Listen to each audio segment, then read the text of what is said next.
नमस्कार, आप जुड़ चुके हैं JKC न्यूज़ के साथ और मैं हूँ रूहानी। आज हम बात करेंगे एक ऐसी कम्युनिटी की जो कहा जाता है कि उनका भी एक बहुत अहम योगदान है हिंदुस्तान में। मैं बात कर रही हूँ अदर बैकवर्ड क्लासेस की। जहाँ तक राजनीति की बात आती है तो कहीं ना कहीं जब भी इलेक्शंस आती हैं तो जो OBC कम्युनिटी होती है ये जो एक एसेंशियल रोल प्ले करती है पॉलिटिक्स में। हर एक पॉलिटिकल लीडर सबसे पहले अगर इलेक्शन में जाता है तो सबसे पहले यही सोच होती है कि इस कम्युनिटी को अट्रैक्ट किया जाए, इन लोगों को अट्रैक्ट किया जाए ताकि एक वोट बैंक बनकर हमारी जो जीत का परचम है ये लोग लहरा सकें। तो आज OBC की बात होगी, अदर बैकवर्ड क्लासेस की बात होगी। मोहम्मद लतीफ़ मलिक जी हमारे साथ मौजूद हैं जो जनरल सेक्रेटरी रहे हैं तेली एसोसिएशन के। तो जहाँ तक इस एसोसिएशन की बात है 1965 में इसकी फाउंडेशन रखी गई, बनाई गई और मेन मकसद यही था कि उस टाइम पे जो डाइवोर्स का एक सिस्टम चल रहा था कि वुमेंस के साथ जो इनजस्टिस हो रहा था, तो एक बिरादरी बनाई गई, एक एसोसिएशन बनाई गई उन वुमेन को जस्टिस दिलाने के लिए। क्योंकि कहीं ना कहीं जब तलाक दिया जाता है तो मेंटल प्रेशर से भी एक औरत गुजरती है और जो मेल होता है वो तो ज़िंदगी में आगे बढ़ जाता है लेकिन फ़ीमेल जो है वो अपनी ज़िंदगी में पीछे रह जाती है। तो एक एसोसिएशन बनाई गई वुमेन को जस्टिस दिलाने के लिए। और आज हम बात करेंगे कि क्या राइट्स हैं OBC के, जो लोग OBC कम्युनिटी से बिलोंग करते हैं, कुछ ऐसे मसले जो लोगों को पता होने चाहिए, चाहे वो लीगल तौर पे मैं बात करूं या जनरल तौर पे बात करूं कि क्या क्या राइट्स जो हैं हम लोगों को मिले हुए हैं और किस तरह से हमें अपने राइट्स का यूज़ करना चाहिए ताकि कभी अगर खुदा न खास्ता हमारे से इनजस्टिस होता है तो हम भी आवाज़ उठा सकें, हमें लीगल मैटर्स का पता हो, हमें अपने जो कानूनी दायरे में रहकर हम जस्टिस ले सकें। तो मोहम्मद लतीफ़ मलिक जी हमारे साथ मौजूद आए, उनसे बात करते हैं। तो नमस्कार सर, वेलकम टू JKC। तो सबसे पहले सर मेरा सवाल आपसे ये रहेगा कि अदर बैकवर्ड क्लासेस नाम इतना लंबा है और एक राजनीति के इतिहास से भी काफ़ी इम्पोर्टेंस रखती है ये क्लास। तो जहाँ तक मैं जानती हूँ तो आप मुझे बताइए कि क्या रोल रहा है इस कम्युनिटी का हिंदुस्तान में। देखिए रोहानी जी, ये जो अदर बैकवर्ड क्लासेस नेम है ये इस अपने आप में ये चीज़ डिफ़ाइन करता है कि ये वो क्लासेस हैं जो सारी बैकवर्ड हैं और SC और ST को छोड़ के जितनी भी बाकी बैकवर्ड क्लासेस हैं उनको एक नाम दिया गया अदर बैकवर्ड क्लासेस। ये बैकवर्ड क्लासेस शुरू से ही बैकवर्ड थी और इनको गवर्नमेंट ने भी उसी कैटेगरी में रखा। बट ये इन कैटेगरी इस बैकवर्ड क्लासेस को कहीं भी अपलिफ्टमेंट करने के लिए गवर्नमेंट ने एक बहुत ही देर कर दी। पूरे हिंदुस्तान में नंबर ऑफ़ कमीशंस कॉन्स्टिट्यूट हुए और फाइनली जो था वो 1980s के इरा में एक प्रेसिडेंट ऑफ इंडिया ने एक मंडल कमीशन जो था वो कॉन्स्टिट्यूट किया, जिसको ये कहा गया कि पूरे हिंदुस्तान में वो सर्वे करेंगे और वेरीफाई करेंगे कि कितने बैकवर्ड क्लासेस हैं और उनके कहाँ कहाँ राइट्स जो हैं वो डिप्राइव किए जा रहे हैं और what for what they are entitle. और मेन मकसद था उसमें to uplift them by providing reservation in the government employment.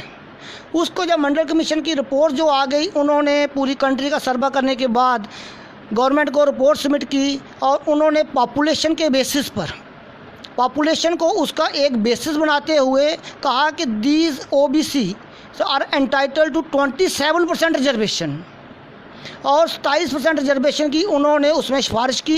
और उस सिफारिश को जब जनता दल गवर्नमेंट 91 में आई तो उन्होंने BP सिंह लेड गवर्नमेंट थी, उन्होंने कहा कि भाई अगर इतने कमीशन 47 से आज तक बनाए जा रहे हैं इनके लिए तो किसी न किसी कमीशनर या कमेटी की रिपोर्ट्स को तो हमें एक्सेप्ट करना होगा।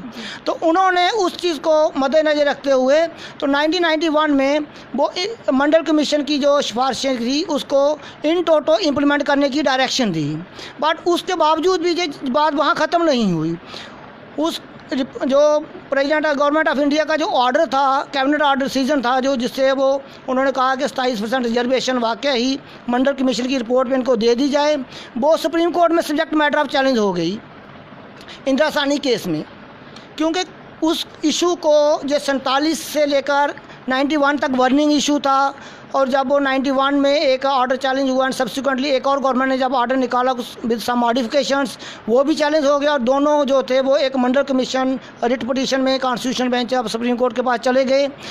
सुप्रीम कोर्ट ने उस केस की अहमियत को और लोगों की जो बुनियादी हकूक़ को मद्देनज़र रखते हुए कि जो 47 से आज तक अपने हक़ के लिए रिजर्वेशन के लिए लड़े जा रहे हैं, तो इन्होंने एक कॉन्स्टिट्यूशन बेंच कंप्राइजिंग ऑफ 9 जजेस का कॉन्स्टिट्यूट किया और उसमें ये कहा कि इस मैटर को वहाँ पे रखेंगे so that once for all जो था कि हमारा जो मसला है OBCs का इशूज़ है वो सेटल हो जाए। तो 9 जजेस ने अल्टीमेटली इंदिरा सानी केस में ये कहा कि ये 27% रिजर्वेशन जो थी ये सही है, रिकमेंडेशन सही है और पार्लियामेंट ने, कैबिनेट ने इस पर बिल्कुल सही तरह से एक्ट किया है और जो पूरी कंट्री को जो डायरेक्शन दी उन्होंने to implement it. But since reservation हमारे इसमें सर्विस एम्प्लॉयमेंट जो है वो स्टेट्स एक्ट में है, पूरे हिंदुस्तान में वो आज लागू है 27% रिजर्वेशन पर, लिहाजा जम्मू कश्मीर के जो OBCs हैं आज भी उस रिजर्वेशन से महरूम हैं। सर, आपको क्या लगता है कि कितनी % रिजर्वेशन जो है जम्मू कश्मीर के OBC क्लास को प्रोवाइड करवाई जा रही है? देखिए, इसमें जब मंडल कमीशन ने जब जहाँ पे भी सर्वे किया और अगर उन्होंने 27% रिजर्वेशन की डिमांड की तो इट मीन्स के on the basis of population these OBCs of J&K state is also entitled for 27% reservation. OBC के मंडल कमीशन में कहीं भी उन्होंने एरिया वाइज पॉपुलेशन की बात नहीं की। बट हमारी रियासत में पहले जो SRO डील करता था इनको, SRO 126, उसमें भी इन्होंने एरिया के लिहाज से उसको बाइफिकेट करके अदर बैकवर्ड क्लासेस को एक और ही नाम दे दिया, OSC का नाम देकर इन्होंने क्या किया कि उसको बाइफिकेट कर दिया और OSC के खाते में 2% रिजर्वेशन डाली। आज भी more than 25 communities are in the list of other social castes and the percentage of reservation given is 2%।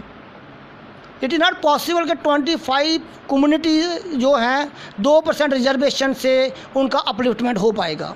वो तो जस्ट एन आई वॉश है। और एरिया वाइज जो रिजर्वेशन थी वो मंडल कमीशन की कभी भी उसमें वो रिकमेंडेशन नहीं थी, वो उन्होंने कम्युनिटीज़ को डिफ़ाइन किया था, ना कि एरियाज़ को। सर, जहाँ तक वुमेन राइट्स की बात होती है तो मुस्लिम कम्युनिटी की मैं अगर स्पेसिफ़िकली बात करूँ तो कुछ देर पहले ट्रिपल तलाक़ का मुद्दा काफ़ी उठाया गया था। तो आपको क्या लगता है कि किस तरह से इनजस्टिस होता था और प्रधानमंत्री जी ने भी इस पे आवाज़ उठाई थी रैलीज़ में, तो अब सुप्रीम कोर्ट की भी जो बात कही जाती है कि सुप्रीम कोर्ट का भी इसमें रोल है। तो आपको क्या लगता है कि किस हद तक सही है कि ट्रिपल तलाक़ को जो एक जिस तरह से पॉलिटिकल पार्टीज़ ने भी कुछ अपोज भी किया था, कुछ ने सपोर्ट किया था, मगर अब जो है एक वुमेन के लिए, अगर वुमेन के लिए मैं बात करूं तो वुमेन के लिए कितनी इम्पोर्टेंस है कि इस मुद्दे को जो है सही ढंग से पेश करना? देखिए, ये जो ट्रिपल तलाक़ का इशू है इसको अगर सही कंटेस्ट में देखा जाए, इंस्टेंट ट्रिपल तलाक़ हमारे कुरान में जो है वो परमिटेड नहीं है जी। इसको कुछ लोग अपने जाति मफाद के लिए मिसयूज़ करते आए हैं। अगर कुरान शरीफ का और इसके शरीयत का पूरे हवाले से इसको देखा जाए तो इसमें ऐसा प्रोवाइडेड है कि जब कभी एक मियाँ बीवी में इख्तिलाफात हो जाते हैं तो इंस्टेंट ट्रिपल तलाक़ उसका सलूशन नहीं है। उसमें यह है कि लड़की वाले और लड़के के घर वाले बैठेंगे और कम से कम उसमें यह है कि एक रिप्रेजेंटेटिव लड़की की तरफ से और एक रिप्रेजेंटेटिव लड़के की तरफ से जब बैठेगा, अगर वो उसके बाद रिकन्सिलेशन फेल हो जाती हैं और वो इस नतीजे पे पहुंचते हैं कि इनका इकट्ठे रहना मुमकिन नहीं है, उस वक्त जो है वो तलाक़ इज़ द सलूशन माना जाता था। अदरवाइज़ इंस्टेंट ट्रिपल तलाक़ जो था, अदरवाइज़ भी वो आइन में हमारे कुरान में उसका जो वो नहीं है कि जी आप फट से जाके तो तलाक़ दे दो, उसका परमिटेड नहीं है। और अगर सुप्रीम कोर्ट ने इंस्टेंट ट्रिपल तलाक़ जो ऑलरेडी शरीयत में नहीं है, उन्होंने भी कुरान के हवाले से ही कहा है कि जी ट्रिपल तलाक़ जो है वो इंस्टेंटली बैन होना चाहिए। नो डाउट शरीयत के हवाले से में भी वो तलाक़ हो जाता है, बट शरीयत के हवाले से ये भी है कि रिकन्सिलेशन होनी चाहिए, कोई उसकी ठोस वजूहत होनी चाहिए जिसकी वजह से आप जो है उसको तलाक़ दे रहे हैं। तो ट्रिपल तलाक़ छोड़ के वुमेंस के और भी बड़ी मुस्लिम वुमेंस के और बड़े राइट्स हैं जिस पे भी गवर्नमेंट को बोलना चाहिए, जैसे उनकी अपलिफ्टमेंट, एजुकेशन, उसकी बात करनी चाहिए और उनको भी इक्वल रिप्रेजेंटेशन कहीं देनी चाहिए गवर्नमेंट जॉब में, क्योंकि Muslim as a whole in the country और इन मिनॉरिटी, और मिनॉरिटी राइट्स जो थे उनको सारे जो है वो मेल और फीमेल्स को देना चाहिए, and more particularly for the better upliftment इसको फीमेल्स को ज़्यादा इनको तवज्जो देनी चाहिए उनके राइट्स के बारे में जो भी प्रोवाइडेड हैं। सर, OBC की जहाँ तक मैं बात करूँ तो इनजस्टिस होता रहा है इस कम्युनिटी के साथ, तो किस तरह से इनजस्टिस से फ़ाइट करें लीगल तौर पे? अगर मैं कहूँ कि अगर कोई उनके साथ गलत करता है तो क्या उनको स्टेप उठाने चाहिए कि जिससे उनको जस्टिस मिल सके जो कोर्ट ऑफ लॉ में? देखिए रोहानी जी, ऐसा है कि कोर्ट ऑफ लॉ में ऑलवेज ओबीसी जो थे वो फाइट करते रहे और कर रहे हैं आज भी, ख़ास करके क्योंकि उनकी जंग जो थी जदोजहद अपने हकूक़ की, rest of the OBCs of the country जो थी उनकी ऑलमोस्ट इंदिरा सानी जजमेंट इम्प्लीमेंटेशन होने से वो उनके जो थे मसला वो हल हो गया। बट जहाँ तक हमारी रियासत जम्मू कश्मीर के ओबीसीज की बात है, वो आज भी पिछड़े हुए हैं और उनका हर एक बुनियादी हक जो है गवर्नमेंट ने अपने टैक्स खेल के छीन के रखा है। एक तो 25 कम्युनिटियाँ डाल देते हैं और उसमें 2% रिजर्वेशन रखी है और मंडल कमीशन की सिफारिशात को तोड़ मोड़ के एरिया की बेस पे वो रिजर्वेशन प्रोवाइड की है। सेकेंडली उसमें यह है कि जब SRO 126 को हमने सुप्रीम कोर्ट में चैलेंज किया, जब इन्होंने SRO 126 के तहत रिजर्वेशन प्रोवाइड की, उसको जब चैलेंज किया और जब वो फाइनल हियरिंग मैटर में पहुँचा, हमारी तरफ से राम जेठमलानी जी उस केस को प्लीड करते थे। तो उस वक़्त क्या, जहाँ पर जो गवर्नमेंट आई, उस गवर्नमेंट ने ये सोचा कि ऐसा ना हो SRO जो था वो क्वैश हो जाए। उन्होंने उससे बचने के लिए जहाँ की असेंबली में एक ऐसा रिजर्वेशन एक्ट 2005 ला दिया और उस SRO को खुद ही वापस ले लिया और रिजर्वेशन एक्ट 2005 में भी वही 2% रिजर्वेशन और वही चीज़ रखी। फिर सब्सिक्वेंटली हमें 2005 के बाद फिर से नई रिट जो थी वो फाइल करनी पड़ी और अब भी वो मसला वो पेंडिंग है। तो उसमें राम जेठमलानी जी उसके हमारी स्टेट की तरफ से जो है वो उसको रिप्रेजेंट करते हैं। बट सिंस जहाँ लिटिगेशन में टाइम लगता है कि ये टाइम कंज्यूमिंग, तो मैटर सब जुडिस है। तो बट गवर्नमेंट को चाहिए कि अगर रेस्ट ऑफ द कंट्रीज़ में एक ही कमीशन की रिपोर्ट जो थी वो इम्प्लीमेंट हो गई और वो कॉन्स्टिट्यूशन के 9 जजेस सुप्रीम कोर्ट ने वो डायरेक्शंस दी हैं, तो उनको खुद ही मान लेना चाहिए। लोगों के जख्मों पे नमक नहीं छिड़कना चाहिए। और लोग तो ये वैसे ही बेचारे पिछड़े हुए हैं, जो कितना ही खर्च करेंगे, कितना भागदौड़ करेंगे अपने राइट्स में लड़ने के लिए, कितनी बार सुप्रीम कोर्ट में एडवोकेट्स एंगेज करेंगे और वो करेंगे, पर कर तो रहे हैं अपने से। पर गवर्नमेंट ने इनको डेलिबरेटली और इंटेंशनली आज भी जो है वो डिप्राइव किया है हर एक हक से और इनके हकूक़, बुनियादी हकूक़ जो थे। आपने गवर्नमेंट की बात करी, मैं थोड़ी बात काटना चाहती हूँ। जब भी इलेक्शन का टाइम आता है तो जो ये क्लास है, अदर बैकवर्ड क्लास है, शेड्यूल कास्ट या शेड्यूल ट्राइब, हमेशा से एक मैनिफेस्टोज़ में इनको इम्पोर्टेंस दी जाती है, इनकी बातें की जाती है, इनकी अपलिफ्टमेंट की बात की जाती है। मगर जिस तरह से जो आज भी एक डेवलपमेंट नहीं हो पाई है इस कम्युनिटी पे, उस पे आप क्या कहना चाहते हैं कि क्या इनको सिर्फ इलेक्शन के लिए ही यूज़ किया जाता है? देखिए, ये कोई नई बात नहीं है। 1947 से लेकर आज तक ओबीसीज़ को और ख़ास करके ये तेली कम्युनिटी है, इनको हर एक सियासी लीडर ने अपने वोट बैंक पॉलिटिक्स के लिए यूज़ किया है और कहीं भी उन्होंने दिल से ये नहीं चाहा कि जो इनके राइट्स जो डिप्राइव किए गए हैं उनका कोई ना कोई सावधान निकाला जाए, उनका कोई हल किया जाए, जहाँ उनके फाइट्स के लिए लड़ा जाए। ये बात बिल्कुल दुरुस्त है। मैं as a Teli welfare association के जनरल सेक्रेटरी होने के नाते, जहाँ उससे कबल भी मैं जो था, गवर्नमेंट से अपील की, कितनी बार हमने इसमें अपील की कि एटलीस्ट यार for the children of the Teli community एक हॉस्टल तो बना दो सो दैट वो वहाँ पे रह के पढ़ें। हमारी तेली बरादरी सिर्फ जहाँ जम्मू में डिस्ट्रिक्ट में नहीं है, सांबा में है, कठुआ में है, बनी बिलावर में है, पूंछ राजौरी में है, रामबन, बनहाल, रियासी, सब फार फ्लंग एरियाज़ में तेली कम्युनिटी की चाहे 10-10 घर भी हैं पर हैं।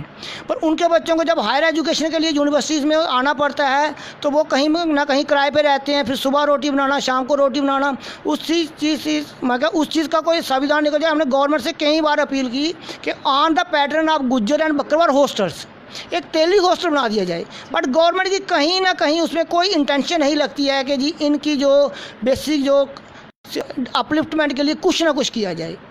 Thank you so much. तो ये थे मोहम्मद लतीफ़ मलिक जी और इनका साफ तौर कहना था कि जब वीपी सिंह जी की गवर्नमेंट थी उस टाइम पे एक मंडल कमीशन जो थी वो ऑर्गेनाइज़ की गई और उसका साफ तौर पर कहना था कमीशन की रिपोर्ट में कि 27% जो है वो रिजर्वेशन अदर बैकवर्ड क्लासेस को प्रोवाइड करवाई जाएगी for the betterment of that community. But कहीं ना कहीं हिंदुस्तान में वो जो कमीशन की रिपोर्ट थी, उसकी जो बातें थी, उसको लागू किया गया, मगर जम्मू कश्मीर में उन बातों को लागू नहीं किया गया। यहाँ पर जो है 2% जो है ओबीसी को उनके राइट दिए जा रहे हैं, 2% रिजर्वेशन दी जा रही है। और अगर हाल ही की बात करूँ तो इन्होंने कहा कि बच्चों की एजुकेशन के लिए एक आवाज़ उठाई गई थी और वहाँ पर कहा गया था कि at least provide some hostel facility for these children, but वहाँ पे भी इनकी बातों को नज़रअंदाज किया गया। तो कहीं ना कहीं एक रोष है इस कम्युनिटी में कि क्या हमें सिर्फ इलेक्शन के मैनिफेस्टोज़ में हमारी बात की जाती है, क्या इन रियलिटी हमारा कोई रोल नहीं है सोसाइटी में। तो ऐसे ही ताज़ा अपडेट के लिए हमारे साथ जुड़े रहिए और देखते रहिए JKC न्यूज़। इसी के साथ कैमरामैन ज्योति प्रकाश जी के साथ मैं रूहानी आपसे विदा लेती हूँ। नमस्कार।